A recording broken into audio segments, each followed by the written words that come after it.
সুপ্রিয় শিক্ষার্থীবৃন্দ, কেমন আছো তোমরা? সৃষ্টিকর্তার অপার কৃপায় নিশ্চয়ই তোমরা ভালো আছো। ব্রাইট অ্যাকাউন্টিং জোনে তোমাদেরকে স্বাগত জানাচ্ছি। আজ আমি যে টপিকটি নিয়ে তোমাদের সামনে আলোচনা করব, আশা করব প্রথম থেকে শেষ পর্যন্ত পুরো আলোচনাটি তুমি মনোযোগ দিয়ে দেখবে এবং বোঝার চেষ্টা করবে। কোথাও কোনো সমস্যা মনে করলে অবশ্যই তুমি আমাকে কমেন্টস করে জানাবে। তাহলে কথা না বাড়িয়ে চলো শুরু করা যাক আমার আজকের আলোচনা। সুপ্রিয় শিক্ষার্থীবৃন্দ, শুরু করতে যাচ্ছি আমার আজকের ক্লাস।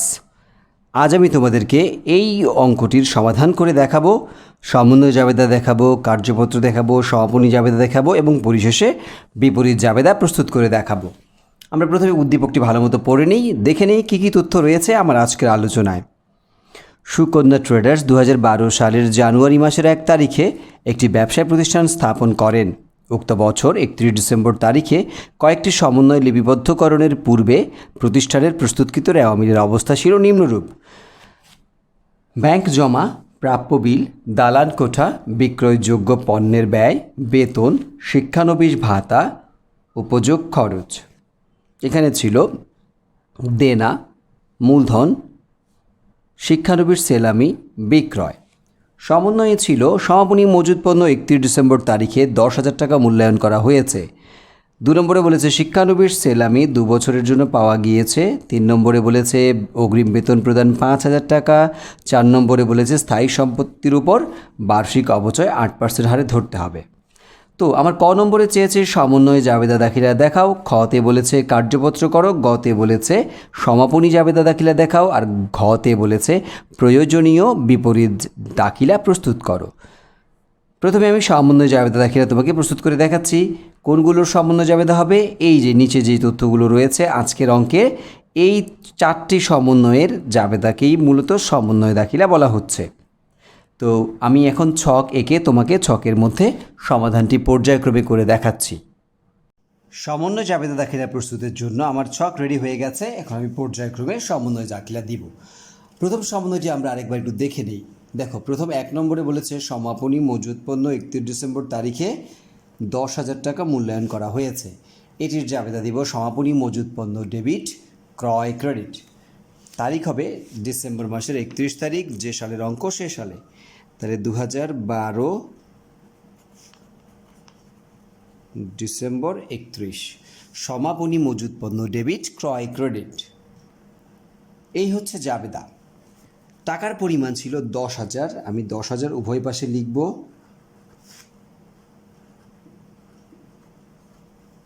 এবার ব্যাখ্যা লিখব, সমাপনী মজুদ পণ্য হিসেবে সমন্বয় করা হলো।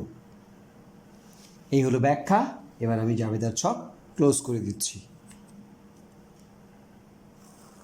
নেক্সট সমন্বয় জাবেদা যাচ্ছি, ওটিও হবে আমার ডিসেম্বর মাসের 31 তারিখে। সমন্বয়টি আমরা দেখে নিই। পরবর্তী সমন্বয় কী ছিল? শিক্ষানবিশ সেলামি 2 বছরের জন্য পাওয়া গিয়েছে। দেখো, রেওয়ামিলে শিক্ষানবিশ সেলামি ছিল 19,000 টাকা, এটা 2 বছরের জন্য পেয়েছি। তাহলে আমার তো পাওয়ার কথা ছিল 1 বছরের। আমি যদি 2 বছরের পেয়ে থাকি তাহলে 1 বছরের অগ্রিম পেয়েছি। তাই অগ্রিম শিক্ষানবিশ সেলামিকে দায় হিসাবে রূপান্তর করে শিক্ষানবিশ সেলামি নামে আয়টিকে কমিয়ে দিতে হবে।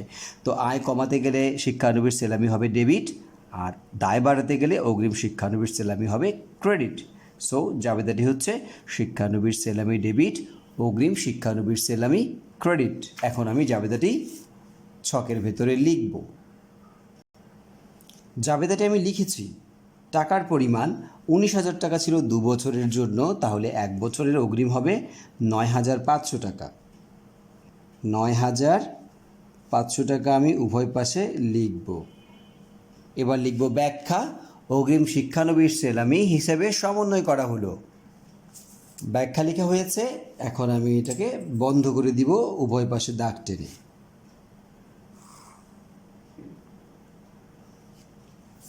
দুটো সমন্বয় জাবেদা শেষ হয়েছে। এখন আমি যাব তার পরবর্তী সমন্বয় 3 নম্বর তথ্যটিতে। দেখো 3 নম্বর সমন্বয় কি বলেছে? অগ্রিম বেতন প্রদান 5,000 টাকা। বেতন অগ্রিম দিলে বেতন হচ্ছে ব্যয়, ব্যয়ের অগ্রিম সম্পদ ডেবিট হবে, আর বেতন কমে যাওয়ার কারণে বেতন ক্রেডিট হবে। অর্থাৎ অগ্রিম বেতন ডেবিট, বেতন ক্রেডিট। 3 নম্বর সমন্বয় জাবেদা দিচ্ছি আমি। এটিও হবে ডিসেম্বর মাসের 31 তারিখেই। এই হচ্ছে জাবেদা, অগ্রিম বেতন ডেবিট, বেতন ক্রেডিট টাকার পরিমাণ ছিল 5,000, আমি উভয় পাশে 5,000 টাকা লিখে দিব। ব্যাখ্যা লিখতে হবে, অগ্রিম বেতন হিসেবে সমন্বয় করা হলো। ব্যাখ্যা লেখা হয়েছে, এবার আমি ছকটিকে বন্ধ করে দিব।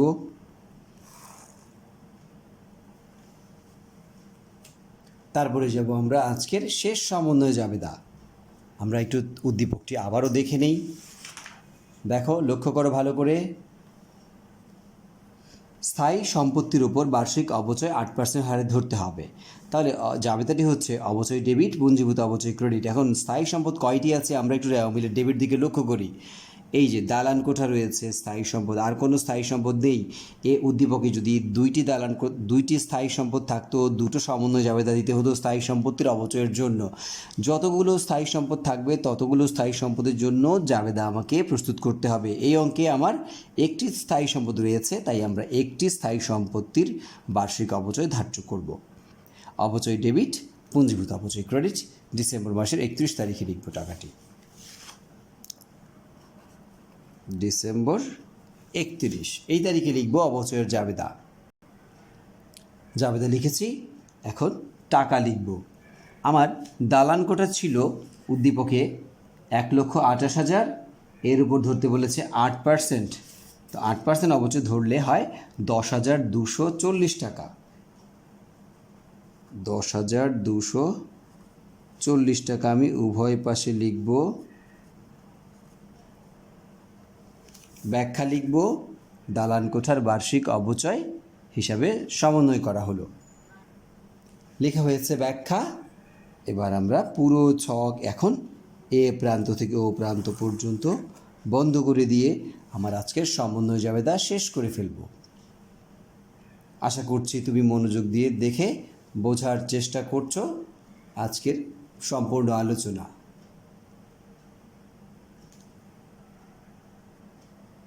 খ নম্বর প্রশ্নের সমাধানে আমার কাছে কার্যপত্র চেয়েছে। কার্যপত্রের ছক আমি সম্পূর্ণরূপে প্রস্তুত করেছি। এখন আমি যে কাজটি করব সেটি হচ্ছে এই রেওয়া মিল প্রশ্ন উদ্দীপক দেখে দেখে কপি করব এবং এই হিসাবের নামগুলো লিখে নিব। আমি রেওয়া মিল দেখে দেখে যে আইটেমটা ডেবিট পাশে সেটা ডেবিট পাশে লিখব, যেটা ক্রেডিট সেটা আমি ক্রেডিট পাশে লিখে তোমাকে সমাধান করে দেখাচ্ছি। উদ্দীপক দেখে দেখে আমি রেওয়া মিলটি কমপ্লিট করে ফেলেছি। এই যে ডেবিট আইটেমগুলো ডেবিট পাশে লিখে ফেলেছি, ক্রেডিট আইটেমগুলো ক্রেডিট পাশে লিখে ফেলেছি। এখন আমরা সমন্বয় জাবেদা যে করেছি কিছুক্ষণ আগে, সেই সমন্বয় জাবেদাগুলোকে এখানে অ্যাডজাস্ট করব। দেখো, প্রথম সমন্বয় জাবেদায় কী ছিল? সমাপনী মজুদ ডেবিট, ক্রয় ক্রেডিট। সমাপনী মজুদ দামে এখানে কিন্তু কোনো হিসাব নেই।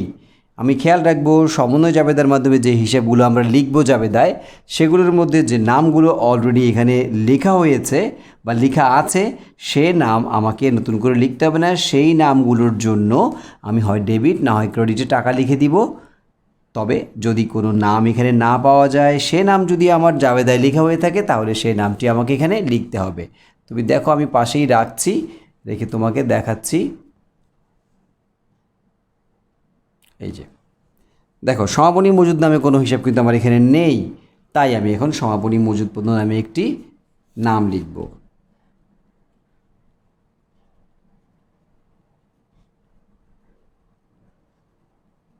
সমাপনী মজুদ পণ্য, এটা লিখব ডেবিট পাশে টাকা। টাকার পরিমাণ ছিল 10,000, তাই আমি সমন্বয়, এই যে সমন্বয় কলামে ডেবিট পাশে টাকা লিখব 10,000, কারণ সমাপনী মজুদ পণ্য 10,000 টাকা ছিল। আর জাবেদায় হয়েছে ক্রয় ক্রেডিট, বাট আমার এখানে ক্রয় নামে কোনো হিসাব নেই, তাহলে ক্রয় নামে ক্রেডিট করব? আসলে না। এই যে দেখো, বিক্রয়যোগ্য পণ্যের ব্যয় এখানে রয়েছে। এই যে এখানে বিক্রয়যোগ্য পণ্যের ব্যয় রয়েছে, এই বিক্রয়যোগ্য পণ্যের ব্যয়ের সাথে অ্যাডজাস্ট করতে হবে, বিকজ এই 74,000 টাকা বিক্রয়যোগ্য পণ্যের ব্যয় ক্রয় প্রারম্ভিক মজুদ পণ্য আদার্স ক্রয় সংক্রান্ত খরচ যোগ করেই এটা হয়েছে, তাই এটার সাথে যোগ করা আছে ক্রয়। আমি এখান থেকে ক্রয় ক্রেডিট যে হয়েছে জাবেদা, এই যে ক্রয় ক্রেডিট হয়েছে, এই ক্রয়টিকে আমরা কমিয়ে ক্রেডিট করব বিক্রয়যোগ্য পণ্যের ব্যয় থেকে। এখানে আমি ক্রেডিট করব 10,000 টাকা। এবার দ্বিতীয় সমন্বয় জাবেদাটি লক্ষ্য করো। শিক্ষানবিশ সেলামি ডেবিট, অগ্রিম শিক্ষানবিশ সেলামি ক্রেডিট। শিক্ষানবিশ সেলামি নামে কিন্তু আমার একটি হিসাব ক্রেডিট পাশে আছে। এখন অগ্রিম শিক্ষানবিশ সেলামি নামে কোনো হিসাব নেই, এ নামটি আমাকে লিখতে হবে, অগ্রিম শিক্ষানবিশ সেলামি। আমি সংক্ষেপে লিখছি, জায়গা হবে না এখানে।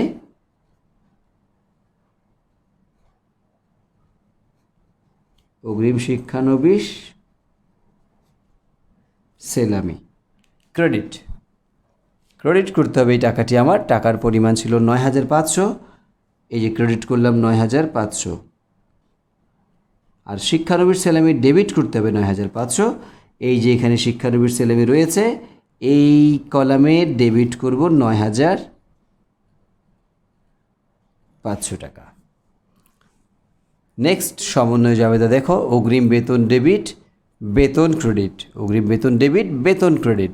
তাহলে অগ্রিম বেতন নামে কোনো হিসাব নেই, বাট বেতন আছে, তাহলে বেতন নাম লিখতে হবে না, বাট অগ্রিম বেতনটা আমাকে এই হিসাবে লিখতে হবে ডেবিট পাশে।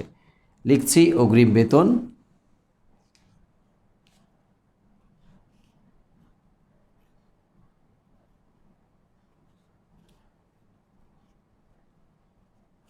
ডেবিট পাশে লিখব ৫,০০০ টাকা ছিল, সমন্বয়ের ডেবিট পাশে লিখলাম ৫,০০০, এবং বেতন ক্রেডিট হবে এই যে এখানে যে বেতন দেখতে পাচ্ছি আমরা, এই যে বেতন, এই বেতনের কলাম বরাবর রোতে আমি ক্রেডিট পাশে ক্রেডিট পাশে লিখে দিব বাকি ৫,০০০ টাকা। তাহলে কি হলো দেখো, এই যে এখানে অগ্রিম বেতন হচ্ছে ডেবিট আর বেতন হচ্ছে ক্রেডিট, দু জায়গায় হয়ে গেল।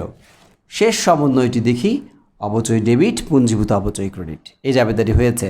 অবচয় নামেও কোনো হিসাব নেই, পুঞ্জীভূত অবচয় নামেও হিসাব নেই, আমাকে দুটো নামই এখানে লিখতে হবে।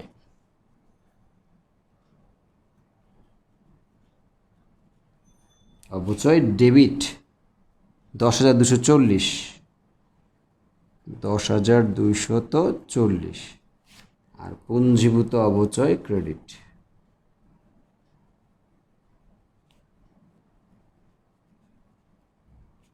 টাকার পরিমাণ সেম হবে ১০,২৪০।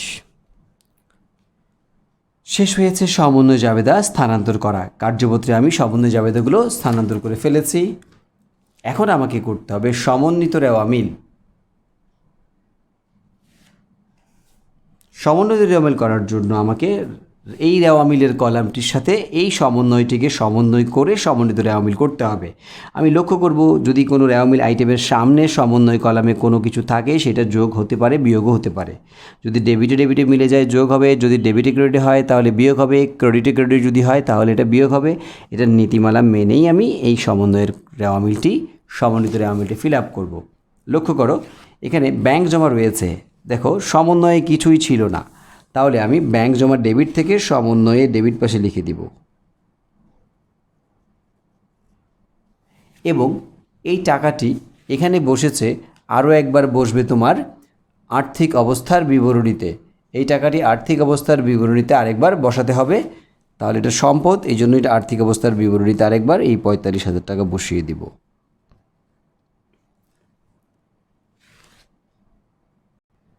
তারপরে যাচ্ছি আমি প্রাপ্য বিল। দেখো প্রাপ্য বিল ২৯০০ টাকা ডেবিট পাশে, সমন্বয়ে কিছুই নেই, তাহলে এটা ডেবিট পাশেই বসবে ২,৯০০ টাকা। এবং প্রাপ্য বিল চলতি সম্পদ হওয়ায় আর্থিক অবস্থার বিবরণী ডেবিট পাশে যাবে এটি আরেকবার। এরপরে যাব আমরা দালান কোঠায়। দেখো দালান কোঠা ছিল ১,২৮,০০০ টাকা, ১,২৮,০০০ টাকাটা দেখো সামনে কোনো সমন্বয় নেই, তাই আমরা ১,২৮,০০০ টাকাটা লিখে দিব আমরা ডেবিট পাশে।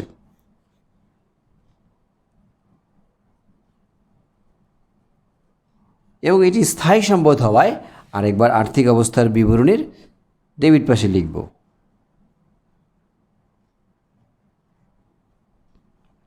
এরপরে যাচ্ছে বিক্রয়যোগ্য পণ্যের ব্যয় ৭৪,০০০ টাকা, দেখো ডেবিট, এবং এখানে ক্রয় হওয়ার কারণে বিক্রয়যোগ্য পণ্যের ব্যয় ১০,০০০ টাকা ক্রেডিট হয়ে কমে গেছে, তাহলে রইল কত? ৭৪ থেকে ক্রেডিট, ডেবিট ছিল ৭৪, ক্রেডিটে গেল ১০, তাহলে রইল ৬৪,০০০ টাকা, ডেবিট পাশে লিখব ৬৪,০০০ টাকা। তাহলে বিক্রয়যোগ্য পণ্যের ব্যয় বসে আয় বিবরণীতে, এই যে আয় বিবরণীর ডেবিট পাশে লিখলাম ৬৪,০০০ টাকা। এরপরে যাচ্ছি পরবর্তী ঘটনা বেতনে। দেখো বেতন ডেবিট পাশে আছে 35, অগ্রিম বেতনের কারণে ক্রেডিট পাশে সমন্বয়ে ছিল 5, তাহলে রইল কত? 35 থেকে 5 গেলে থাকে 30,000 টাকা। ডেবিট পাশে 30,000 টাকা আমাকে লিখতে হবে। আরেকবার এই 30,000 টাকা পরিচালন ব্যয় হিসেবে লিখতে হবে, যেটা আয় বিবরণীর ডেবিট পাশে লিখতে হবে। এই যে আয় বিবরণীর ডেবিট পাশে লিখলাম। শিক্ষানবিশ ভাতা কোনো সমন্বয় নেই, তাহলে আমি সরাসরি এটা ডেবিট পাশে লিখে দিব সমন্বিত রেওয়া মিলে। এবং এই শিক্ষানবিশ ভাতা অপরিচালন ব্যয় আয় বিবরণীতে বসবে, তাই ডেবিট পাশে আয় বিবরণীতে লিখব আমরা 13,000। উপযোগ খরচ 2100 টাকা, এটার সাথে কোনো দেখো সমন্বয় ছিল না, তাই সরাসরি এটা ডেবিট পাশে বসবে 2100 টাকা সমন্বিত রেওয়া মিলে। এবং এটা পরিচালন ব্যয়, তাই এটা আয় বিবরণীতে ডেবিট পাশে বসবে 2100 টাকা। তারপরের ঘটনা হচ্ছে দেনা, মানে পাওনাদারের সাথে কোনো সমন্বয় ছিল না, সো এটি ক্রেডিট পাশে বসবে 11,000।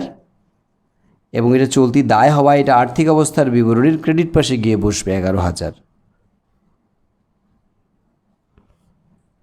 তারপরে যাব আমরা পরবর্তী ঘটনা মূলধন ক্রেডিট, কোনো সমন্বয় নেই, তাই আমরা সমন্বিত রেওয়া মিলেরও ক্রেডিট পাশে মূলধন লিখব 1 লক্ষ টাকা।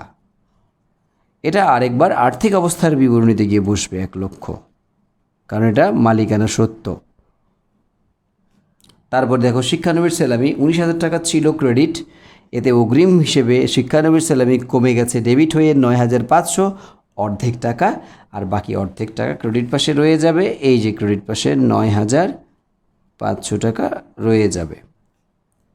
বিক্রয় 1,70,000, কোনো সমন্বয় ছিল না দেখো, তাহলে ক্রেডিট পাশে 1,70,000 টাকাই বসবে।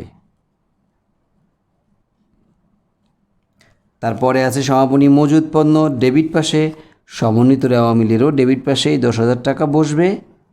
এটা চলতি সম্পদ হওয়ায় আরেকবার আর্থিক অবস্থার বিবরণীর ডেবিট পাশে গিয়ে 10,000 টাকা বসবে।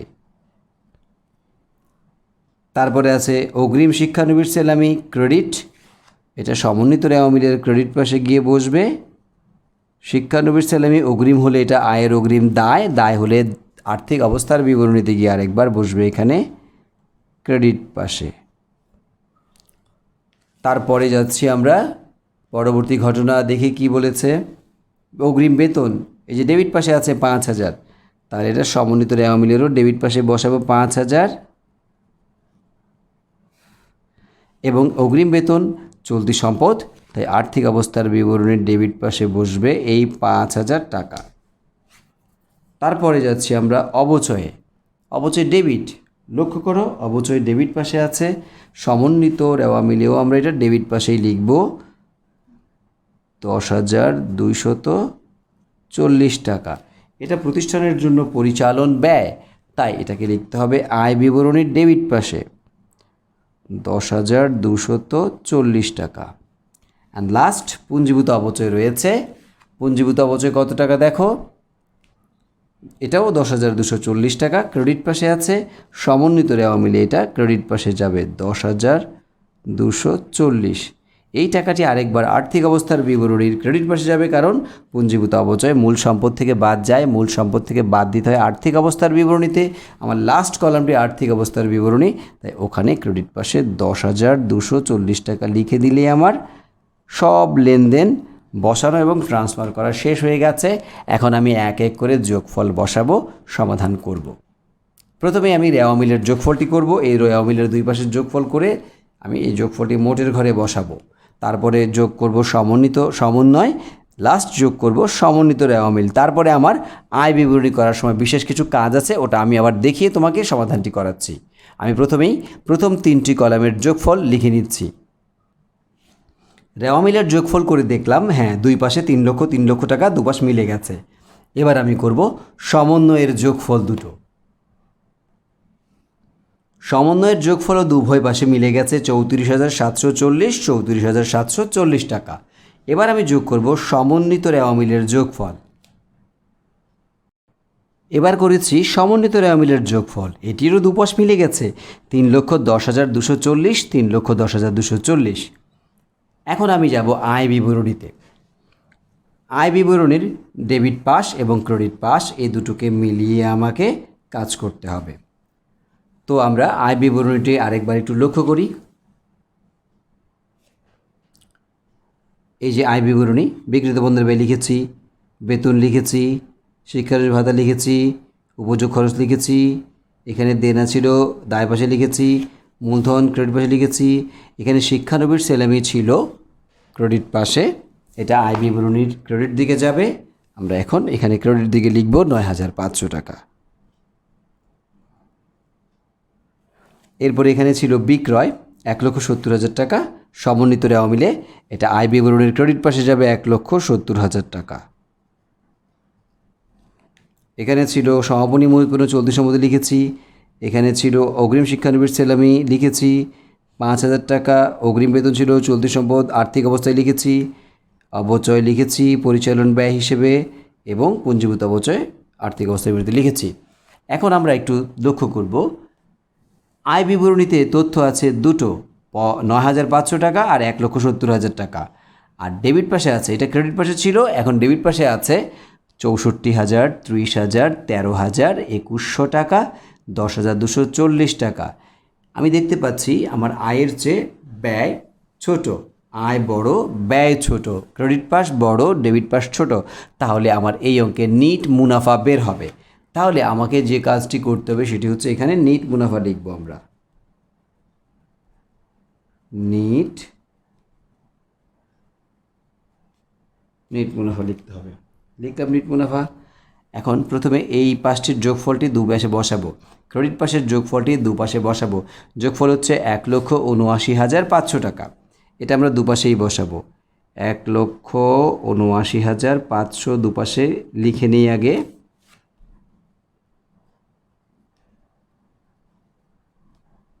এই ১,৭৯,৫০০ থেকে বাদ দিব ৬৪,০০০, বাদ দিব ৩০,০০০, বাদ দিব ১৩,০০০, বাদ দিব ২১০০ টাকা, বাদ দিব ১০,২৪০ টাকা।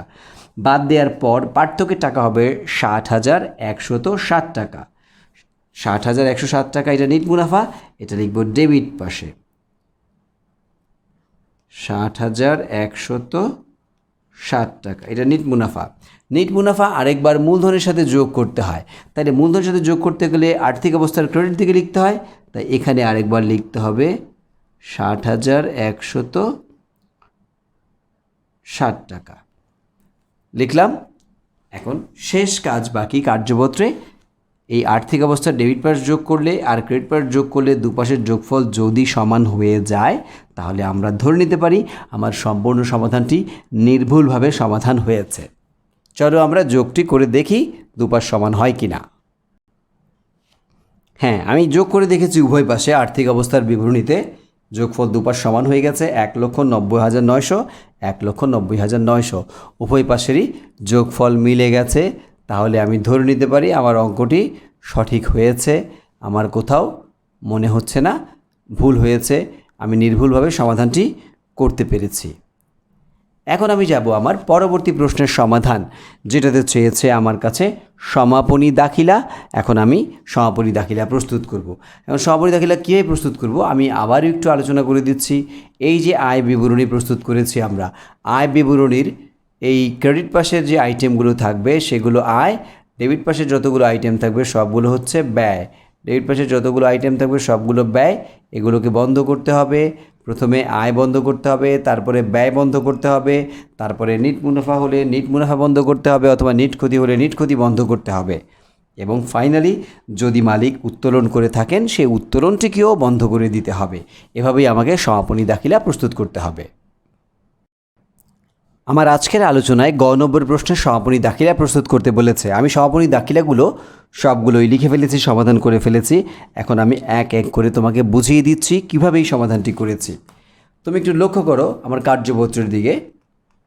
এই যে কার্যপত্র যখন করেছি, এবার এই যে আয় বিবরণী করেছি, আয় বিবরণীর যে হিসেবগুলো আমরা ক্রেডিট পাশে লিখেছিলাম সেগুলো আয় সংক্রান্ত হিসাব ছিল।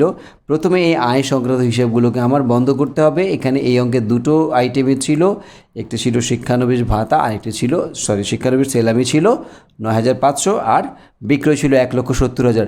দুটো মুনাফা জাতীয় আয় ছিল। এই দুটো আয়কে বন্ধ করার জন্য দেখো এখানে ছিল এটি ক্রেডিট পাশের এই দুটো লাইন, এখন আমাকে জাবেদায় করতে হবে এই দুটোকে ডেবিট। এই যে ডেবিট করছি, দেখো শিক্ষানবিশ সেল আমি ডেবিট করেছি 9,500, বিক্রয়কে ডেবিট করেছি 1,70,000, যেটা আয় বিবরণীতে এটা ক্রেডিট ছিল দুটোই, এবং দুটোকেই ডেবিট করেছি এবং দুটোর যোগফলকে আয় সারাংশ নামে ক্রেডিট করেছি 1,79,500 টাকা। এরপরে ব্যাখ্যা লিখতে হচ্ছে আয় সারাংশ, আয় সংক্রান্ত হিসাবগুলো বন্ধ করা হলো। এভাবে আমি আয় সংক্রান্ত হিসাবগুলোকে প্রথমে বন্ধ করব, এরপরে দ্বিতীয় জাবেদায় আমি ব্যয় সংক্রান্ত যাবতীয় হিসাবগুলোকে বন্ধ করার জন্য জাবেদা দিব। জাবেদাটি হবে এরকম: আয় সারাংশ ডেবিট, যত প্রকার মুনাফা জাতীয় ব্যয় আয় বিবরণীতে ডেবিট পাশে ছিল সবগুলোকে এখন জাবেদায় ক্রেডিট পাশে লিখতে হবে। আমরা একটু এক নজর দেখে নিই কী কী তথ্য ছিল আয় বিবরণীর ডেবিট পাশে। এই যে আয় বিবরণীর ডেবিট পাশে ছিল বিক্রয়যোগ্য পণ্যের ব্যয় 64,000, ছিল বেতন ডেবিট পাশে 30,000, ছিল শিক্ষানবিশ ভাতা 13,000, ছিল উপযোগ খরচ 2,100 টাকা এবং ফাইনালি অবচয় ছিল 10,240 টাকা। এগুলো আমার আয় বিবরণীতে ছিল ডেবিট পাশে। এই সবগুলো ডেবিট আইটেম এখন সমাপনী দাখিলার মাধ্যমে ক্রেডিট করে দিতে হবে এবং ডেবিট করতে হবে আয় সারাংশ নামে হিসাবটি। এই যে আমি সমাধানটি তোমাকে দেখাচ্ছি, দেখো আয় সারাংশ ডেবিট করেছি, বিক্রয়যোগ্য পণ্যের ব্যয় আয় বিবরণীতে ক্রেডিট ছিল, এটাকে ডেবিট করেছি 64,000, বেতন আয় বিবরণীতে ডেবিট ছিল, এটাকে ক্রেডিট করেছি 30,000, শিক্ষানবিশ ভাতা আয় বিবরণীতে ডেবিট ছিল, এটাকে ক্রেডিট করলাম সমাপনী দাখিলার মাধ্যমে 13,000, উপযোগ খরচ ডেবিট ছিল আয় বিবরণীতে, সমাপনী দাখিলার মাধ্যমে ক্রেডিট করলাম 2,100 টাকা, ফাইনালি অবচয় ছিল আয় বিবরণীর ডেবিট দিকে, আমি বন্ধ করার জন্য করলাম ক্রেডিট দিকে 10,240 টাকা। এবার এই সবগুলো ক্রেডিটকে যোগ করলে পরে হয় 1,19,340, যেটা আয় সারাংশ নামে আমাকে ডেবিট করতে হবে। এই কাজটি করলাম। এখন আমাকে যে কাজটি করতে হবে, কার্যপত্র সমাধানের মাধ্যমে যদি নিট মুনাফা হয় নিট মুনাফাকে বন্ধ করে দিতে হবে, যদি নিট ক্ষতি হয় তাহলে নিট ক্ষতিকেও বন্ধ করতে হবে। নিট মুনাফা বন্ধ করার জাবেদা হচ্ছে আয় সারাংশ ডেবিট, মূলধন ক্রেডিট। আমরা একটু দেখি আরেকবার কার্যপত্রে।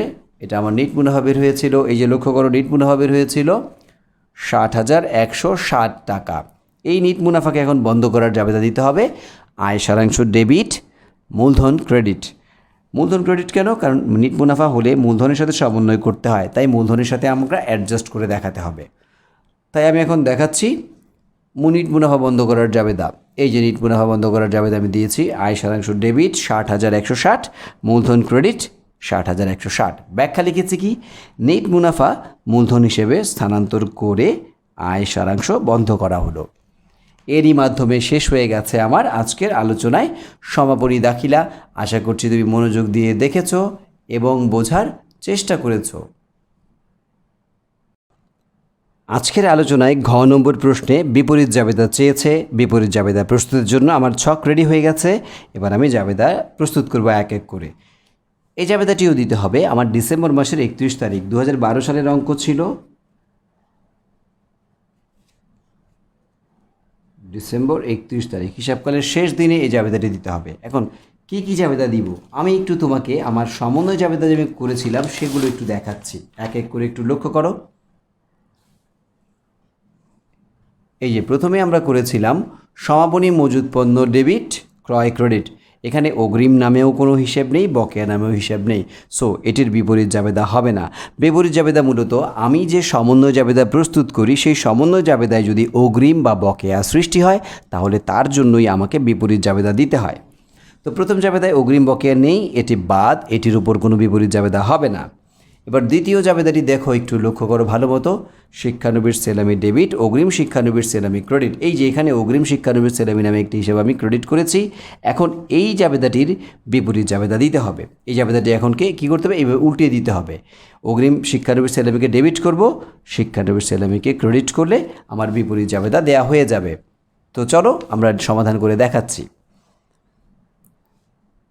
অগ্রিম শিক্ষানবিশ সেলামি ডেবিট, শিক্ষানবিশ সেলামি ক্রেডিট।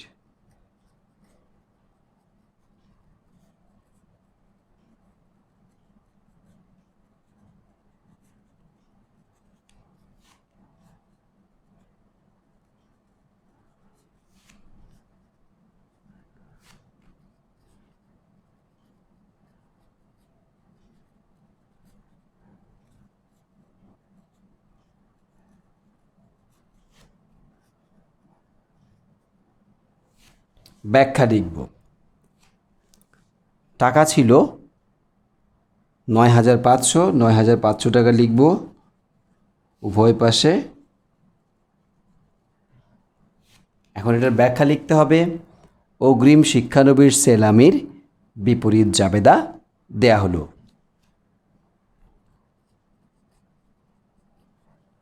অগ্রিম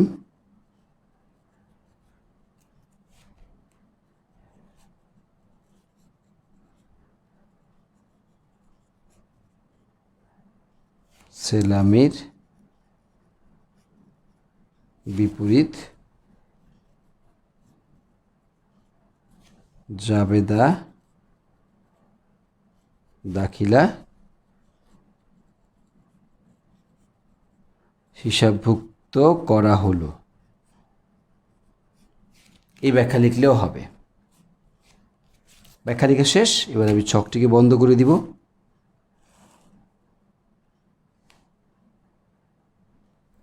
এরপরে যাব আমি আমার আবারও সমন্বয় জাবেদাটি তোমাকে দেখাচ্ছি। আমি এইমাত্র বিপরীত জাবেদা দাখিলা দিয়েছি এই ঘটনাটির জন্য। এই জাবেদাটিরই, এই সমন্বয় জাবেদাটিরই আমি বিপরীত দাখিলা দিয়েছি। এবার পরবর্তী সমন্বয় জাবেদায় দেখতে পাচ্ছি অগ্রিম বেতন ডেবিট, বেতন ক্রেডিট আছে। এই অগ্রিমটি আমি সমন্বয় জাবেদার মাধ্যমে সৃষ্টি করেছি। সো আমাকে এটির বিপরীত জাবেদা দিতে হবে, কি উল্টিয়ে দিতে হবে। এখানে যা আছে তার উল্টো জাবেদাটি হবে, বেতন হবে ডেবিট, অগ্রিম বেতন হবে ক্রেডিট।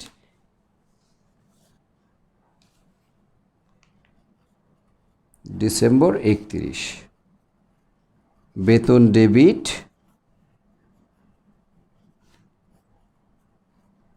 অগ্রিম বেতন ক্রেডিট। ব্যাখ্যা লিখব। অগ্রিম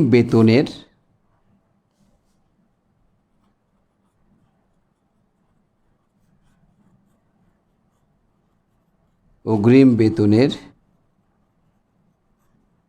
বিপরীত জাবেদা দাখিলা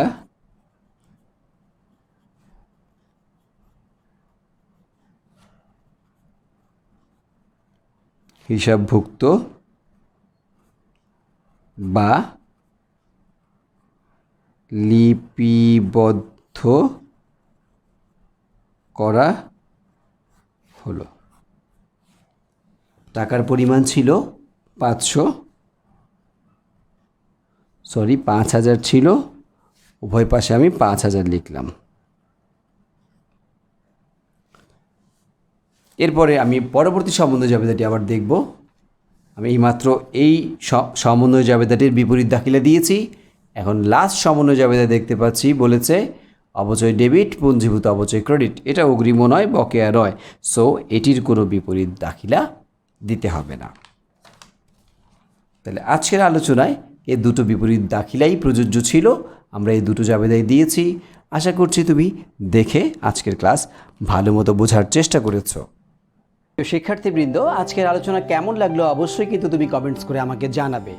নতুন কোনো টপিক নিয়ে আগামীতে আবারও তোমাদের সামনে আমি হাজির হব। সেই পর্যন্ত তোমরা সবাই ভালো থাকবে, সুস্থ থাকবে। তোমাদের জন্য রইল আমার আন্তরিক শুভকামনা।